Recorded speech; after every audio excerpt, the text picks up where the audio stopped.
along with a panel of frontline warriors who are in maintaining their physical and mental health. We have among our superheroes. I am privileged to introduce our Dr. Paras Shah. Sir has done his MD in ophthalmology. Sir has done stitchless intramuscular lens surgery, squint surgery, laser and contact lens surgery. Sir has been serving in Pune in Netra Seva Pratishthan since 1980. He has been serving in Tarachand Hospital and Mahatma Gandhi Hospital. Sir has attended many camps and workshops and has been the active member in attending various conferences. Dr. Praveen Pagari. Sir is a family physician practicing since 43 years in Pune. He is engaged in various social activities including Satya Sai Foundation and Punjab Cultural Association. He is also empaneled in various schools as a doctor. Dr. Chandra Ballal. Sir is for more than 30 years. He is attached to Dina Associate Panel Consultant. And with many fitness industries and faculties. Dr. Nutan Baldota. Ma'am is a general practitioner. Ma'am worked in KF Hospital, Dr. Gadia. Ma'am is also working in Sri Samartha Hospital along with Dr. Paranspe. She has received a certificate of appreciation from Royal College of Physicians, London. I would like to proudly say, ma'am is an ex-student of Acharya Shri Vijay Vallabh School and she has also been honored with Pride of School Award. Dr. Kalpesh, I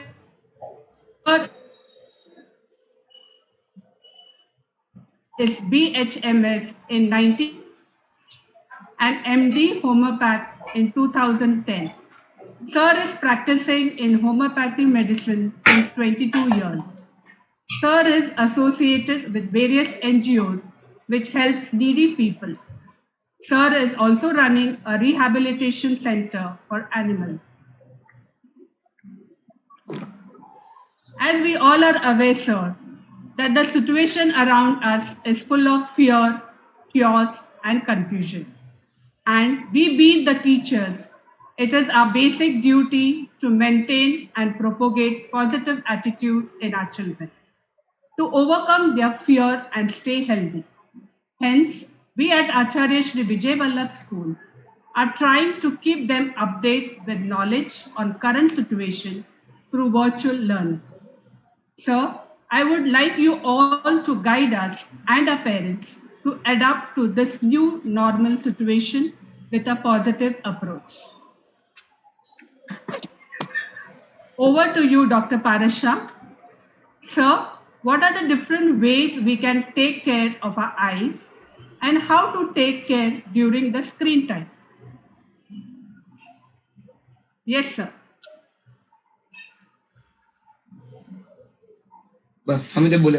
I am audible? Yes, sir. Good morning. Good morning, sir. I am outside. I am very much thankful to Mr. Subhash Parmar for inviting me for this webinar. I am also thankful to Jasanta Madam as she was communicating me off and on, and she is doing a very good moderating work, as well as I am thankful for the short introduction given by her. Thank you, sir. All of you know that the COVID area is going to stay, and still the schools are not open. There is no alternative at present to go for the online learning. So we have to be in future, we have to adjust this online learning. Now during this online learning, there should not be any side effect on the eyes. That is a fear of the parents and all others. So I will put some light on this so that we can prevent the side effects of the online learning. Now, just see the difference between the online learning and the school learning. In school learning, the student is seeing intermittently towards the blackboard as well as towards the notebooks. The teachers also do the same thing. So what happened? There is alternate action of the muscles. So when one muscle work for the distant, the near muscle is resting, and when we are seeing the near, the distant muscle is resting. So, but now in this online learning, the student is constantly seeing the near. So there is too much strain on the muscles working for the near, and that give rise to the side effects like itching, complaints like itching, burning, watering. Second thing, in school, there are recess, like lunch recess or play recess, where the automatically rest to the eyes are given. While in this e-learning, it is not there. Hardly there is a 10-15 minutes recess which is given, break. In that break only, we have to keep our eyes very safe. Now what this safe? Because I have seen that the students, when they are learning on the online learning, once the recess are given in between the two lectures, they continue to use the games. They play games, and the continuous strain is going on. Now I will like to advise that once the recess is there, you have to give full rest to the eyes. That you can give in different ways. Like you can keep your eyes closed for a moment, or you can do a dhyan, or you have to see the distant objects. Second thing, now here the work of the parent also comes, because the student in many times gets bored. So in this recess, they have to play household games like carom,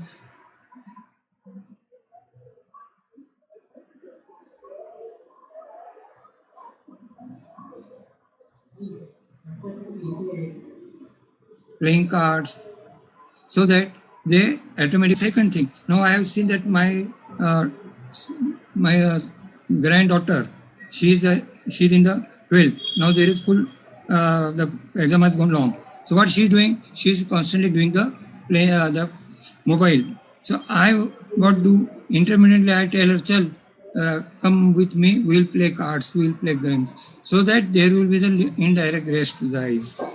Second thing, now when we see near constantly, there is no blinking.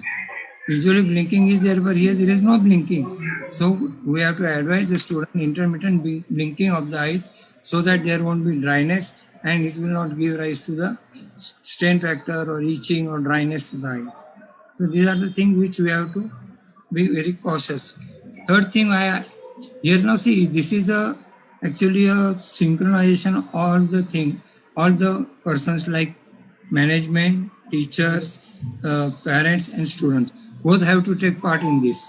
For management, I will advise, or the teachers, now we are keeping the 45 minutes lectures or the period. I will advise that make it 30 minutes, and for 15 minutes, let they have the rest to the eyes. Nowadays, the portion is also reduced. So the 30 minutes may be sufficient for the one lecture. That is, I want to advise them. Second thing, as far as the parents are concerned, just I have seen the students many times, the lecture is on, but they are not concentrating toward the lecture. Or many times, they are hearing the lecture at the same time they are playing the games. So the parents should also be cautious that while learning is going on, the student has to concentrate on learning only. These are the few things which we have to do. Second thing, exercises like muscles, looking up, down, internal by outward, these are also helpful. Or washing the eyes, so which prevent the dryness, that is also helpful. So these are the few things. Now, my granddaughters too, one is in 4th, one and 6th. Now, after online learning, what they do? Their father, he play the Andhadi Koshambir with them, so that automatically the students also relax. So such type of things, because you see, long time the students were using the mobiles at home also. Now what we have to do, we have to reduce that home mobile work, and that we have to concentrate for the online learning work, so that automatically it will get adjusted. So these are the few things which I would like to tell to the management as well as teachers, because teacher, you see, you are also doing the same thing. You are looking constantly near. While in school, you look on the blackboard, you look towards the students. So there is an intermittent action of the two muscles. Now here, your eyes are also getting strained. So it is also necessary for you also to, in this between 15 minutes, you have to relax the eyes. So that is the thing. If you want to ask any question, I am ready to answer. Yes, sir. Thank you, sir, for sharing such useful information. As we all are aware, eyes are the most sensitive part of our body. Thus, its care is of utmost importance. Thank you once again, sir. Thank you very much. Over to Dr. Praveen Pagaria, sir. So, what are the various things a person can do to increase his immunity? And also, can you brief us about the nutritious food? आणि doctor Pravin पगारिया भगवान महावीर स्वामींना वंदन करून मी म्हणजे वर्गातले शिक्षक विद्यार्थी पालक यांचा प्रेम नमस्कार करतो. आज आपण इम्युनिटी म्हणजे रोग प्रतिकारक शक्ती ती कशाने वाढते, कशाने होते यावर चर्चा करणार आहोत. आपण आधी बघूया इम्युनिटी कशाने वाढते. आपल्या दिनचर्येपासून सुरुवात करूया. सकाळी उठल्याबरोबर देवाचे नाव घेऊन गरम पाणी व लिंबू घ्या. सुरुवातीला थोडे थोडे करून मग हळूहळू ते वाढवत जा. कोणतेही गरम पेय, चहा, कॉफी, दूध एक एक सिप घेत जा. व सकाळी वाफारा घेणे फार जरुरी आहे. तर वाफारा कशाने घ्यायचा? पार्लरच्या वाफ घेण्याचे मशीन सर्वांच्या घरी असतेच. तसेच ते नाही जमलं तर आपण एखाद्या भांड्यात गरम पाणी करून स्वतःला इजा न होता सुद्धा वाफारा घेऊ शकतो. वाफाऱ्यामुळे काय होते, आपण जे गरम चहा पाणी वगैरे पितो त्यामुळे घशातले जंतूंना अटकाव पडतो किंवा ते 40 डिग्रीच्या पुढे नष्ट होतात. पण आपल्या नाकाचे जे सायनस असतात त्या सायनसमध्ये जे जंतू असतात त्या जंतू वाफाऱ्यामुळे नष्ट होतात आणि आपल्याला करोनापासून संरक्षण होण्याची जास्त शक्यता आहे.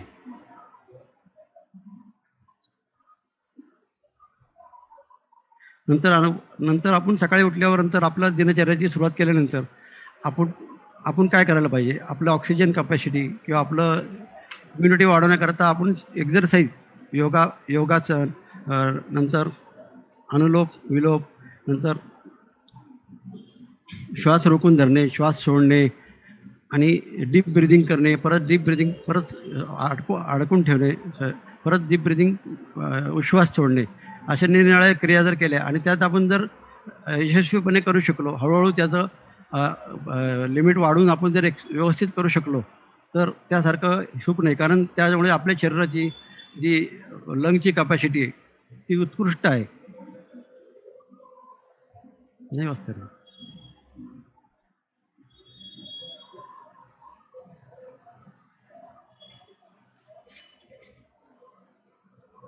नंतर आपण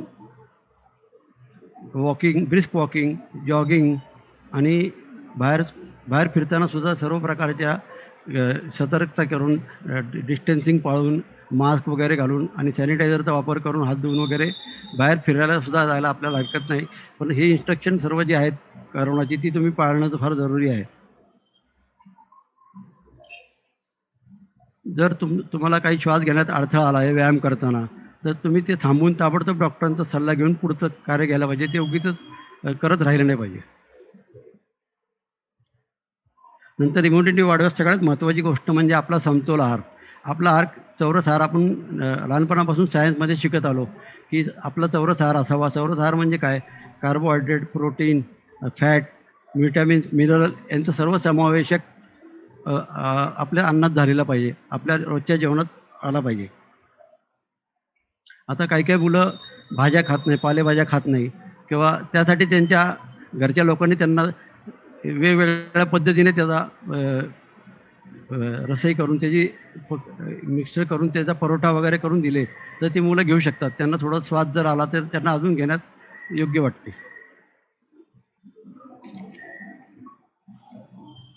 नंतर आपण ज्या बाजारातून भाज्या आणतो ते मिठाच्या पाण्यात थोडा वेळ ठेवल्या किंवा खायच्या सोड्याच्या पाण्यात ठेवल्या, ते त्याच्यामध्ये सॅनिटायझेशन होतं. नंतर त्या वाळवून ते आपण फ्रेश कट करून घेतल्या तर त्याच्यामधले जे व्हिटॅमिन आणि मिनरल आपल्याला मिळतात. नंतर भाज्यासुद्धा ओव्हरकुक करून नाही घेतल्या पाहिजे. ओव्हरकुक केल्यामुळे सुद्धा त्यातले व्हिटॅमिन मिनरल जाण्याची शक्यता असते. सकाळचा नाश्ता हा राजाप्रमाणे असावा. पोहे, उपमा, इडली, पराठा, फ्रूट, ड्रायफ्रूटचा समावेश त्यात करावा. चहा, कॉफी, दुधासारखे पेय त्यानंतर प्यावे.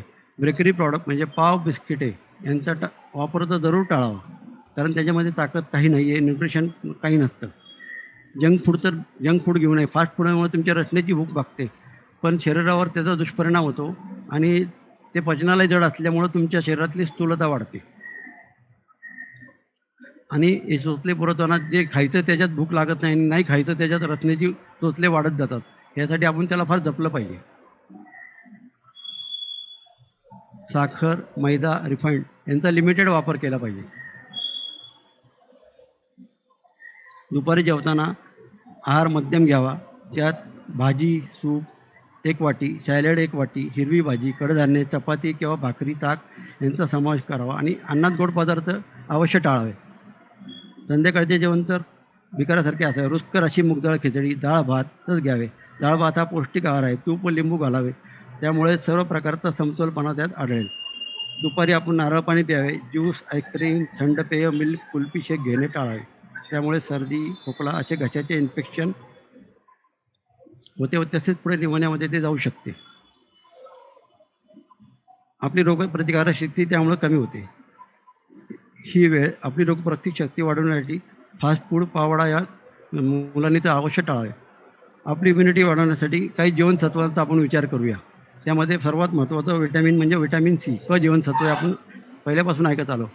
क जीवनसत्वामुळे क्युरेटिव्ह पॉवर शरीराची वाढते. क जीवनसत्वामुळे ॲलर्जीवर सुद्धा त्याचा चांगला उपयोग होतो. म्हणून कुठल्या इन्फेक्शनमध्ये डॉक्टर आपल्याला विटॅमिन सी घ्यायला सांगतात आणि विटॅमिन सीचा सध्याच्या कोविडमध्ये तर फार सुंदर उपयोग होतो आहे. त्यासाठी बाजारात आपल्याला मेडिकलमध्ये लिम्सी किंवा च्यूसी नावाच्या सगळ्यांच्या विटॅमिन सीच्या गोळ्या मिळतात. त्या मेडिकलमध्ये आणून आपण घेऊ शकतो. कोविडच्या युद्धात क जीवनसत्व हे सुंदर शस्त्र आहे. त्यासाठी आपण घरात सुद्धा नेहमीच्या पदार्थामध्ये कैरी, लिंबू, चिंच, आवळे अशा पेरू या पदार्थामध्ये सुद्धा तुम्हाला क जीवनसत्व विपुल प्रमाणात मिळते, म्हणून ते तुम्ही अवश्य घ्यावे. दुसरा महत्त्वपूर्ण घटक म्हणजे झिंक. झिंक हे आपल्या पेशींना निर्माण आणि मेंटेनन्स करण्यासाठी फार उपयुक्त घटक आहे. तो घटक आपल्याला 15 मिलीग्रॅम पर डे असा ॲडवाईस केलेला असतो. तो सुद्धा आपल्याला निरनिराळ्या मेडिकल स्टोअरमध्ये कंबाईन म्हणजे एकत्र स्वरूपात झिंक मिळते. झिंक हे सुद्धा डाळिंब, पेरू, मटर या पदार्थात आपल्याला मुबलक आढळते. तिसरा महत्त्वपूर्ण घटक म्हणजे ड जीवनसत्व. ड जीवनसत्व हे त्याला सूर्यप्रकाशाचा हार्मोन म्हणतात. हे इतकं नॅचरल आणि अवेलेबल आहे की ते आपण घ्यायला टाळतो. आपण सकाळी उठल्यावर कोवळ्या उन्हात जायला पाहिजे. कोवळ्या उन्हात थोडा वेळ बसल्यानंतर आपल्या शरीराच्या आंतरपेशीमध्ये ड जीवनसत्व निर्माण होते आणि त्याचा आपल्या शरीराला फार उपयोग होतो. ड जीवनसत्व हे कोविडमध्ये सुद्धा फार उपयोगी आढळले आहे, म्हणून त्याचा वापर अवश्य करावा. आपल्याला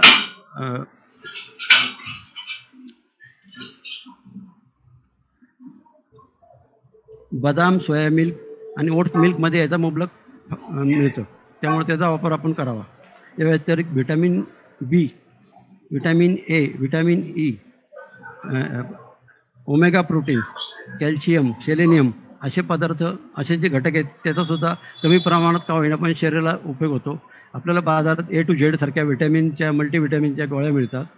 त्या तुम्ही अवश्य डॉक्टरच्या सल्ल्याने किंवा डायरेक्टसुद्धा घेऊ शकता. त्याचा तुम्हाला फायदा होईल. त्याचा काही साईड इफेक्ट नसतात. त्या अवश्य घ्या. त्याशिवाय आपल्याला फळावळ, दूध, लोणी याच्यामधून आपल्याला घी याच्यामध्ये सुद्धा आपल्याला हे विटॅमिन भरपूर प्रमाणात मिळतात.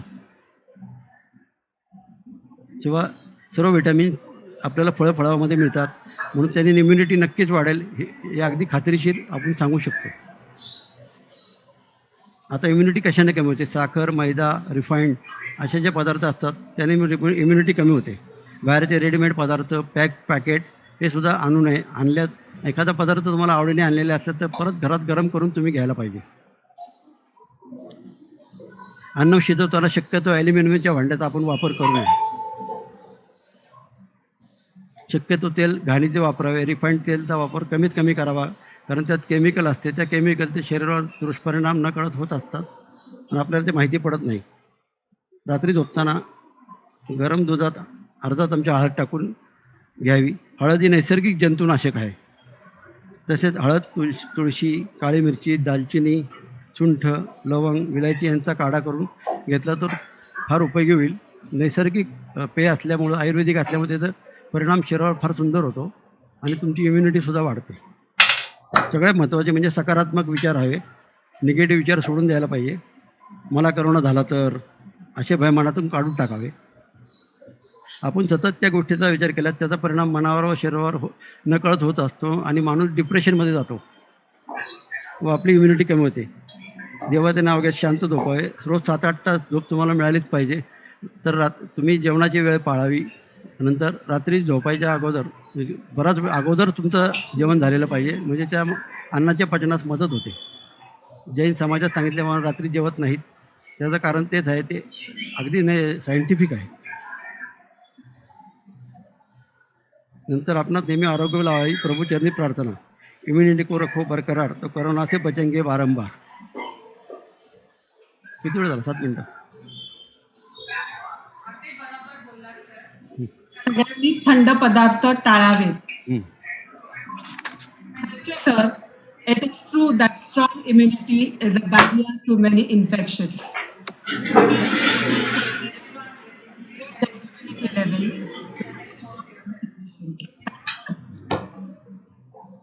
बरं वाटलं. Over to Dr. Rajendra Balla.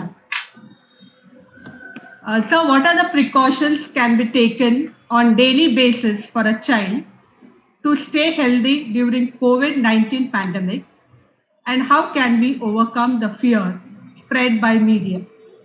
Yes. First of all, I am thankful to Shri Acharya Vijay.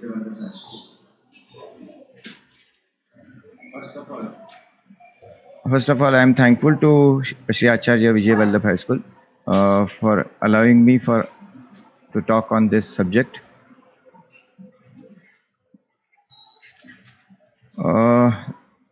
Thank you for allowing me to speak on this subject. I'm very much thankful to Mr. Subhash Parmar, Jisanta ma'am, and a whole team who has given us this opportunity. See, आता मी तुम्हाला एक महत्त्वाचं एक वाक्य आता पुढचं बोलतोय. Corona pandemic a sudden unexpected culprit. मी याला असं याच्याकरता म्हणतोय की हे खरोखरीच एक मानवतेवर आलेलं एक मोठा गुन्हेगार आहे की ज्याने अचानक आपल्यावर हमला केला आहे. आणि अचानक आलेले संकट हे मानवा पुढचं एक फार मोठं आव्हान आहे. त्यामुळे लोकांमध्ये घबराट झाली आहे आणि याचा जो एक संसर्ग जो वेगाने पसरतो आहे, त्यामुळे त्यातून मार्ग काढण्याची कसरत या घाबरलेल्या अशा लोकांना अचानक लॉकडाऊनमध्ये बंदिस्त केलेले आणि खूपशा लोकांचे पुढच्या काळात येणाऱ्या संकटाचा विचार करूनच भीतीने गाळण होणे, अशा सगळ्या असंख्य विचारांच्या काहूर माजल्यामुळे सर्व लोकांमध्ये अचानक मार्च महिन्यापासून एक संभ्रम निर्माण झाला आहे की बाबा रे, हे करोनाचं संकट केव्हा जाईल किंवा याच्यात आम्ही बाहेर पडू का नाही. आणि त्यामध्ये मध्ये जेव्हा मार्चपासून बातम्या यायला लागल्या त्या वेळेला लोकांचा मीडियावर कॉन्सन्ट्रेट करून लोक रोज टी व्ही बघत होते की या मीडिया यापुढे काय होणार आहे, अमेरिकेत काय चाललं आहे, जगात काय चाललं आहे, माझ्या भारतात काय चाललं आहे. ज्या वेळेला आपल्याकडे 100 केसेस होत्या तेव्हापासून आत्तापर्यंत आपल्याकडे जेवढ्या केसेस आहेत याचा जर तुम्ही अभ्यास केला तर एव्हरी डे प्रत्येक माणसाच्या मनामधल्या मानसिक स्थितीचा अभ्यास केला तर ती बदलत गेलेली आहे. आता मी सुरुवातीला असं म्हणेन की जेव्हा हा कोरोनाचा संसर्ग आपल्या भारतात सुरू झाला, मी असं म्हणेन की आपल्या सिटीमध्ये प्रत्येकाच्या सिटीमध्ये जेव्हा त्यांनी शिरकाव केला तेव्हापासूनच लोकांची मनस्थिती बिघडत गेली. सुरुवातीला लोकांना असं वाटलं काही नाही आहे, खूप लोकांनी खूप इझिली घेतलं याला. आणि त्यानंतर तेच लोक एवढे घाबरले, नंतर त्यांनी जेव्हा त्याचा प्रकोप बघितला की हा व्हायरस किती आपल्याला डेंजरस असू शकतो, त्यानंतर लोकांची भीतीने अक्षरशः गाळण उडाली आणि लोकांना घरात बसण्याच्या शिवाय पर्याय नाही मिळाला, कारण आपल्याला लॉकडाऊन सुरू झालं आपल्या देशामध्ये. जे आपण इतर कंट्रीजमध्ये आधीपासून बघत होतो. चायनामधल्या वुहान म्हणा किंवा अमेरिकेतल्या न्यूयॉर्कमध्ये किंवा अदर सिटीजमध्ये. आता काय झालं की जेव्हा कोरोनामुळे लॉकडाऊन झाला त्यापासून सर्व लोक घरात बसले आणि घरात बसल्यामुळं मानसिक स्थिती इतकी बिघडली लोकांची की अचानक तुम्ही हे अचानक आलेलं संकट आहे आणि पहिल्यांदाच आलेलं संकट आहे. असं नाही की आपण ह्याला पूर्वी काही तोंड दिले बऱ्याच वेळेला आणि सगळ्यांना अनुभव आहे किंवा अशा प्रकारची संकटं आम्ही बघितली आहेत आणि आता हे काय ते निघून जाईल. पण याच्यामध्ये गैरसमज असलेले सुद्धा खूप लोक आहेत आणि नंतर समजूत स्वतःची काढण्यामध्ये यशस्वी झालेले पण खूप लोक आहेत. पण गैरसमजूत ज्या लोकांनी करून घेतली की बाबा ह्या बाबतीमध्ये आपण एवढं सिरियसली राहण्याची गरज नाही. मी समाजामध्ये 2 प्रवाह बघितले, पण दुसरा प्रवाह खूप कमी होता की याच्या बाबतीमध्ये खूप निगेटिव्ह बोलवतात. अरे काही नाही, कोरोना व्हायरस हा साधा सर्दीचा व्हायरस आहे. ऑफकोर्स साधा सर्दीचाच व्हायरस आहे तो. पण याचं संकट आपल्या जगावर पॅन्डेमिक जे आपण म्हणतो महामारी हे पहिल्यांदाच येत आहे. हे कुणीही अजून याच्यापूर्वी बघितलेलं नाही आहे आपल्यापैकी. त्यामुळे लोकांच्या मनातली भीती ही इतकी भयानक झाली होती की लोक सायकोलॉजिकली अक्षरशः गारच झाले होते आणि त्यात घरात बसल्यामुळं फिजिकल मुवमेंट लोकांच्या बंद झाल्या टोटली आणि लोकांना घरात काय करावं सुधारायला तयार नाही.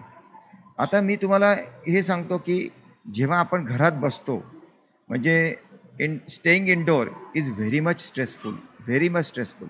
तुम्ही विचार करा की तुम्ही महिना 2 महिने 3 महिने घरात बसलेला आहात. जो माणूस रोज सकाळी उठतो, दिनचर्या करतो, आपल्या आपल्या कामात जातो. मी डॉक्टर आहे, माझ्या दवाखान्यात जातो, लोक स्कूलमध्ये जातात, ऑफिसमध्ये जातात. हे अचानक तुमचं सगळं बंद झालं. अचानक घडलेली एक घटना आहे. तो इम्पॅक्ट आहे, इतका मोठा इम्पॅक्ट आहे की त्यानंतर माणूस धक्क्यातून सावरत नाहीत. खूपशे लोक सावरले नाहीत. खूपशा लोकांनी मला इतके फोन केले की आम्ही काय करू, माझा मुलगा वेड्यासारखं करतोय, माझ्या घरात माझ्या नवऱ्याला काही सुधरत नाहीये, ते त्यांना काही रोज काय करावं, आता अशा वेळेला आम्ही काय करावं, म्हणून मला फोन आले.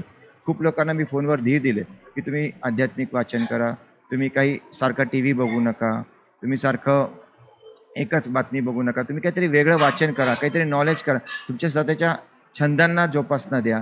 तुम्हाला गाणं येत असेल गाणं म्हणा, गिटार वाजवा वगैरे वगैरे. कारण काय होतं आफ्टर दिस स्ट्रेसफुल लॉकडाऊन आणि इंडोर राहण्याच्या मुळे तुमची इम्युन सिस्टीम हॅम्पर होते आणि मेंटल वेलबिंग संपूर्ण खतम होतं, संपून जातं अक्षरशः.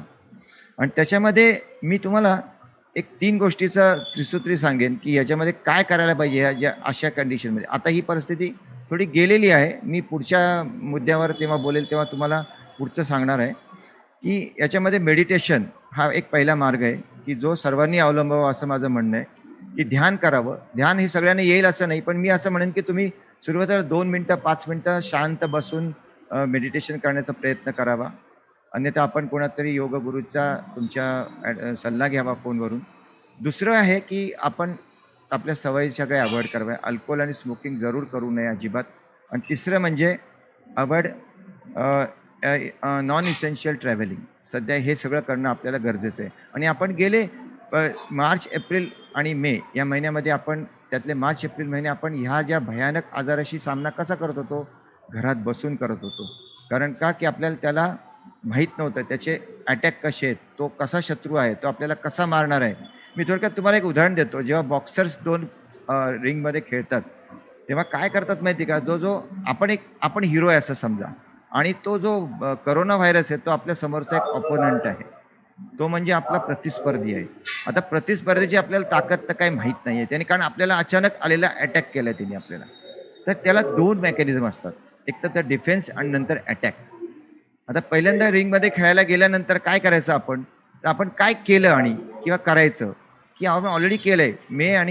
मार्च आणि एप्रिलमध्ये आपण त्याला वाचवत होतो त्याचे मार्क, कारण आपण घरात बसलो होतो की त्याचा अटॅक आपल्याकडे पोहोचू नये म्हणून आपण त्याला डिफेन्स करत होतो.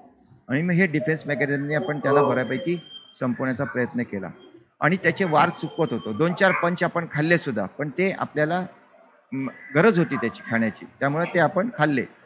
आता काय झालं, आपल्याला 2 महिन्यामध्ये ह्या शत्रूची कल्पना आली की तो काय करतो, कसा अटॅक करतो, कसा कसा पसरू शकतो.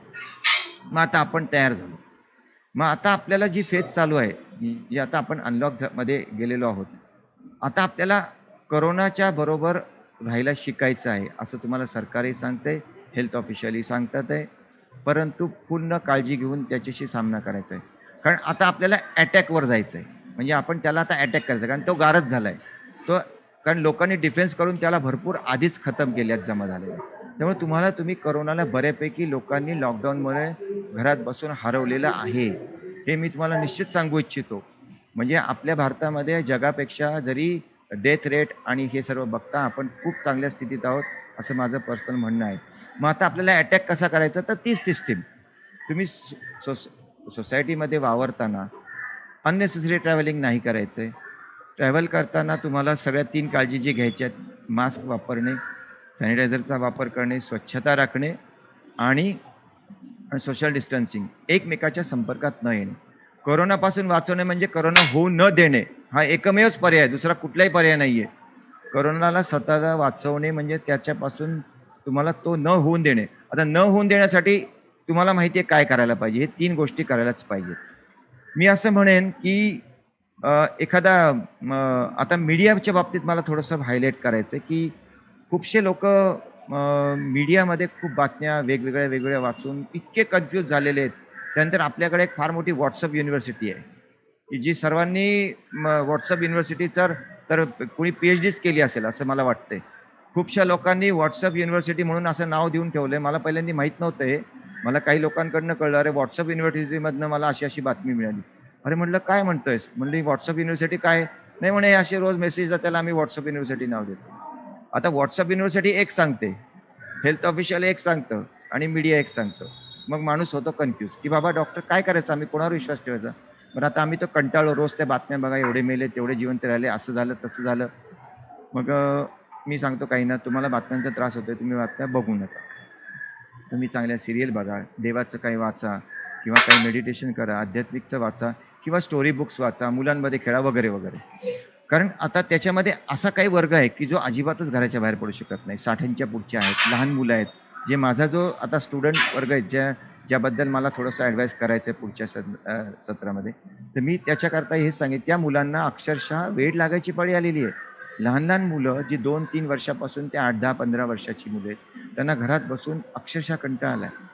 मग अशा वेळेला त्या मुलांना त्यांचं मानसिक स्थिती सांभाळणं हे तुमच्या पेरेंट्सच्या हातात आहे. त्यांना वेळोवेळी त्यांना बाबा मला प्रत्येक मुलं काय म्हणतात, मम्मी मला बोर झालं, पप्पा मला बोर झालं, मी काय करू? कारण शाळा नाही, बाहेर जायचं नाही, मित्र नाही, काहीच नाही, म्हणजे पूर्णपणे घरात लॉकडाऊन. आणि अजून इथे याच्या पुढे ही स्थिती काही दिवस त्या बिचाऱ्या मुलांच्या बाबतीमध्ये होणार आहे. बरोबर सर, भीती हेच संसर्गाचे मुख्य कारण आहे, पण काळजी घेणे गरजेचंच आहे. Yes sir, as we all are aware that media has been playing a major role in creating a negative as well as positive impact on human psychology related to COVID. Thus, I am sure today's discussion will surely help all of us to overcome this fear. Yes. Over to Dr. Nutan Baldota. Ma'am, how effective is wearing a mask continuously and what precautions can be taken? Precautions 3 है, mask है, sanitiser है और social distancing है।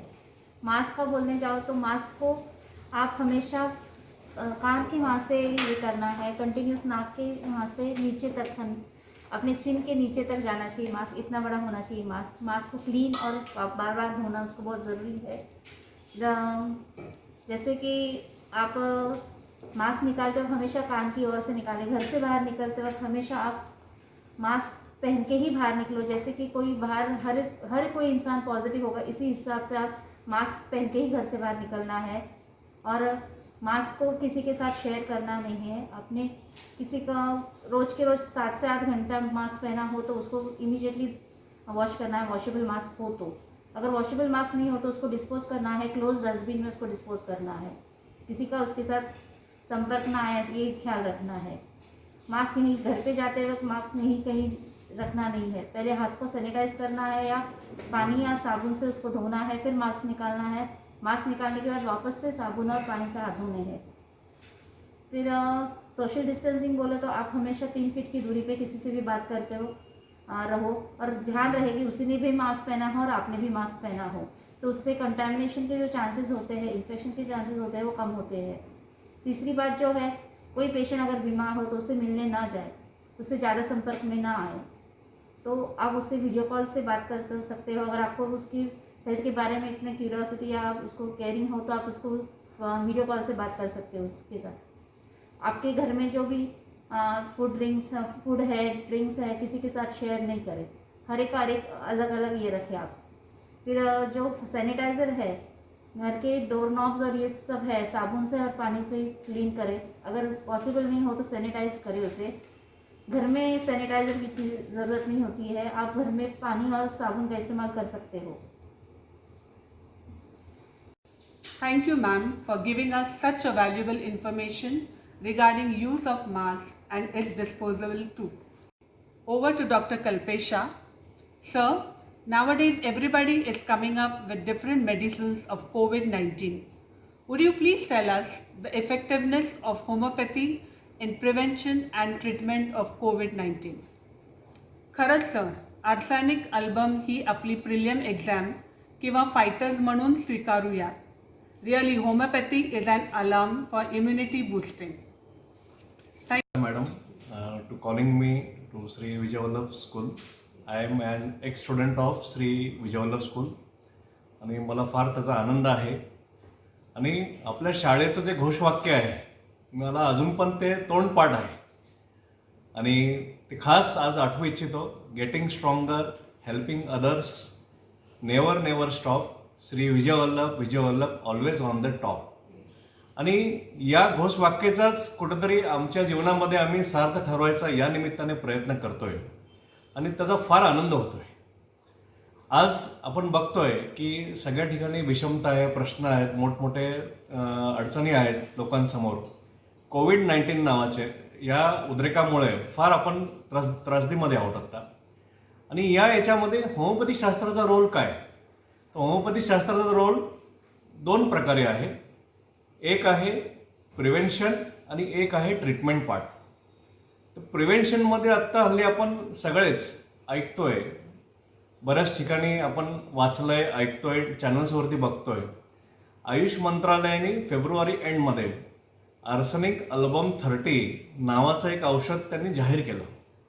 बराचसा data त्यांनी त्या शास्त्रज्ञांनी युरोपच्या पेशंट्स असून द्या, सुरुवातीला वुहानचे पेशंट्स असून द्या, इराणचे पेशंट्स असून द्या, इथनं सगळ्या ठिकाणावरनं त्यांनी तो डाटा गोळा केला आणि तो डाटा गोळा करून त्यावेळेस त्यांना जे औषध त्यावेळेस जे दिसलं ते होतं आर्सेनिक अल्बम आणि त्याची पॉवर त्यांनी सिलेक्ट केली 30, जेणेकरून सर्व वयाच्या लोकांना ते लागू होऊ शकतं.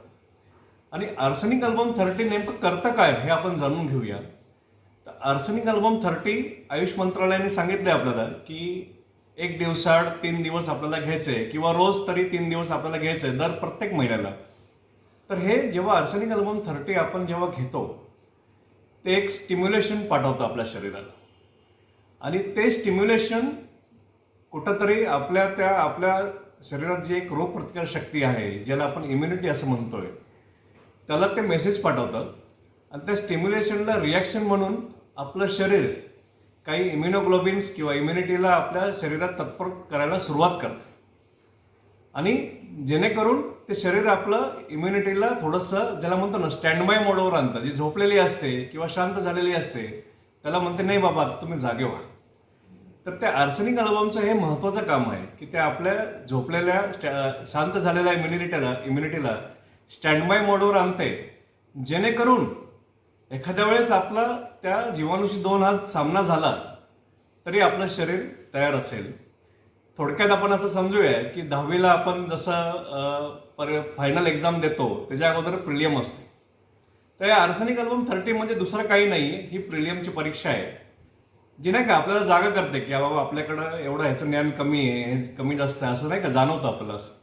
तर आर्सेनिक अल्बमचं हे महत्त्वाचं काम आहे की ते आपल्याला जागा करतं, आपल्या इम्युनिटीला जागा करतं आणि ती इम्युनिटी स्टँड बाय मोडला येते त्यावेळेस एखाद्या वेळेस त्या व्हायरसचा आपला सामना जरी झाला तरी तो व्हायरस आपल्याला जीव घाला त्याचा अटॅक तो करू शकत नाही का, तर आपली ती इम्युनिटी तयार असते. हे फार महत्त्वाचं काम हे आर्सेनिक अल्बम सध्या करत आहे. अगदी खेडोपाडी, गावोगावी, अगदी आपण म्हणूया जे भाजीपाले विकणारे जे लोक आहेत ज्यांना अक्षरशः होमिओपॅथीचं एच सुद्धा माहीत नाही आहे या निमित्ताने हे शास्त्र खऱ्या अर्थाने तळागाळात सर्वसामान्यापर्यंत पोहोचलं आहे आणि त्याचा मला फार आनंद होत आहे. दुसरी महत्त्वाची गोष्ट, आता आपण ट्रीटमेंटकडे वळूया. अरे खरंच होमिओपॅथीमध्ये याचं औषध आहे का, आणि होमिओपॅथी एवढी फास्ट आहे का, असे बरेचसे प्रश्न सामान्य लोकांना पडतात. तर ॲक्च्युली त्यांना मी सगळ्यांना आज उत्तर द्यायला खास उपलब्ध आहे आणि खरंच सांगू इच्छित आहे की बाबा होमिओपॅथिक शास्त्र एक अतिशय सुंदर पद्धती आहे. आपल्या देशामध्ये राजा रणजित सिंगच्या त्यांच्या काळात त्यांना जेव्हा काही दुर्धर आजाराने ते त्रस्त झालते, त्या काळात इंग्लंडवरनं होमिओपॅथिक डॉक्टर ते आले, त्यांना त्यांची ट्रीटमेंट दिली, त्यांना त्याचा फायदा झाला. तर राजा रणजित सिंग यांनी त्यावेळेस खास आग्रह करून होमिओपॅथिक डॉक्टरला इथं सुद्धा काही जणांना शिकवा, या पद्धतीने होमिओपॅथिकचा प्रसार राजा रणजित सिंगच्या काळात सुरू झालेला आहे. आणि त्या काळापासून होमिओपॅथिक शास्त्र हे वेळोवेळी उभं राहिलेलं आहे. आणि आज होमिओपॅथिक शास्त्र एक फार चांगलं काम करत आहे आणि एक डार्क हॉर्स म्हणून सध्या आम्ही आमच्याकडे बघतोय. मला ते 1983 सालीचं आपलं भारताची ती टीम आठवते की कोणी जगातल्या कुठल्याही क्रिकेटरने असा विचार केला नसेल की भारताची टीम काही वर्ल्ड कप जिंकू शकते का काय. पण खऱ्या अर्थाने होमिओपॅथिक शास्त्र आजच्या या घडीला लोकांसाठी एक चांगला पर्याय सध्या ठरत आहे. माझ्याकडे स्वतः 154 कोविड पॉझिटिव्ह झालेले केसेस, ज्यात त्या काही हॉस्पिटलमध्ये आहेत, काही होम क्वारंटाईन आहेत, काही कुठे आहेत, तर त्यांना आपलं औषध पोचतं आहे आणि त्याचा रिझल्ट अक्षरशः 48 तासामध्ये 72 तासांमध्ये आम्हाला मिळालेला आहे. रेड झोन ICUतली केसेस 7-8 केसेस माझ्याकडे आले आणि त्यांना सुद्धा 6 ते 7 दिवसांमध्ये अतिशय चांगला गुण आलेला आहे आणि रिझल्ट चांगला येतोय. ॲक्च्युली होमिओपॅथिक शास्त्र करतं काय, तर आपली जी रोगप्रतिकार शक्ती, हे व्हायरस आपल्याकडं जेव्हा अटॅक करतं आणि त्या इम्युनिटीला खाली करून टाकतं आपल्या, आणि ते खाली झालेल्या इम्युनिटीला आणि मग आपल्या शरीराला त्रास भोगावा लागतो सगळं. तर होमिओपॅथिक शास्त्र नेमकं काय करतं, तर ती जी आपण औषधं होमिओपॅथीची घेतो त्या आपल्याला खाली झालेल्या इम्युनिटीला पुन्हा अपग्रेड करायचं होतं. ते मेडिसिन काम करतं आणि ती अपग्रेड झालेली इम्युनिटी त्या व्हायरसबरोबर 2 हात करते आणि आपल्याला त्याचा रिझल्ट येतो. म्हणजे होमिओपॅथिक औषधांनी व्हायरस मरतो का? नाही. होमिओपॅथिक औषधांनी आपली जी इम्युनिटी आहे, आपली जी खरी ताकद आहे, आपली जी आंतरिक शक्ती आहे, ती उभी होते आणि ती स्ट्रॉंग होते. आणि ती स्ट्रॉंग झालेली इम्युनिटी त्या व्हायरसबरोबर 2 हात करते आणि त्या व्हायरसला नष्ट करते आणि पेशंट चांगला आणि लवकरात लवकर बरा होतो. दुसरी महत्त्वाची गोष्ट, हे होमिओपॅथिक औषध म्हणजे आपण असं म्हणूया की साबुदाण्याच्या गोळ्या म्हणून प्रचलित आहेत किंवा गोड गोळ्या आहेत. अगदी 1 दिवसाच्या लहान बाळापासनं प्रेग्नन्सीमध्ये सुद्धा आणि 100 वर्षाच्या मनुष्यापर्यंत पण हे औषध अतिशय सेफ आहे, चांगलं आहे, रिझल्ट पण याचा फास्ट आहे. मी खास एक आज जाहीर आवाहन करतो की सगळ्यांनी त्वरित, कोणाला काहीही सिम्पटम्स आले, काहीही त्रास झाला, तर शक्यतो त्यांनी बरोबरीने होमिओपॅथिक औषध पण घ्यावं. सर्वपॅथीचे डॉक्टर, मॉडर्न मेडिसिन असून द्या, आयुर्वेद असून द्या, युनानी असून द्या किंवा होमिओपॅथी, सगळे प्रयत्न करत आहेत आपापल्या परीने. पण सध्या असं दिसतंय की होमिओपॅथी शास्त्र या सगळ्यांमध्ये सध्या उजवं ठरत आहे आणि सगळ्यांनी लगेच त्वरित होमिओपॅथिक औषधं घ्यावी, जेणेकरून रिझल्ट आपल्याला फास्ट येईल. आणि शक्यतो आपले आजार, शक्यतो आपली चिन्ह लोकांनी लपवू नये. आपण सामाजिक दृष्टिकोनातनं कधी कधी लपवायचा प्रयत्न करतो की लोक काय म्हणतील किंवा काय, बऱ्याच वेळेस ओव्हर कॉन्फिडन्समध्ये आपण म्हणतो की नाही मला काय होणार नाही. तर कृपया या साथीमध्ये यावेळेस असं करू नका. काहीही झालं त्वरित आपल्या जवळच्या फॅमिली डॉक्टरकडेही जावं आणि एक चांगल्या होमिओपॅथिक डॉक्टरकडे पण जावं. नक्कीच तुम्हाला त्याचा फायदा होईल आणि आपण याच्यातून बाहेर निघू. जय हिंद, जय Maharashtra. Thank you, sir. You have really explained us very effectively about the myths and facts of COVID-19 and how homeopathy really works on it. Thank you for your valuable advice. On behalf of Acharya Shri Vijay Vallabh School, I would like to thank all our panel members for the valuable suggestions and guidelines offered to us in this pandemic situation to stay healthy. I am happy to say we at Acharya Shri Vijay Vallabh School are taking all necessary precautions regarding health and hygiene and will also continue to do the same in future too. I am sure all our viewers have benefited and cleared all their doubts on COVID-19 through this webinar. I would like to thank our chairman Shri Subhashji Parmar sir and the committee members who have constantly supported and guided us to come up with such innovative webinars, which are useful to all of us. Thank you once again.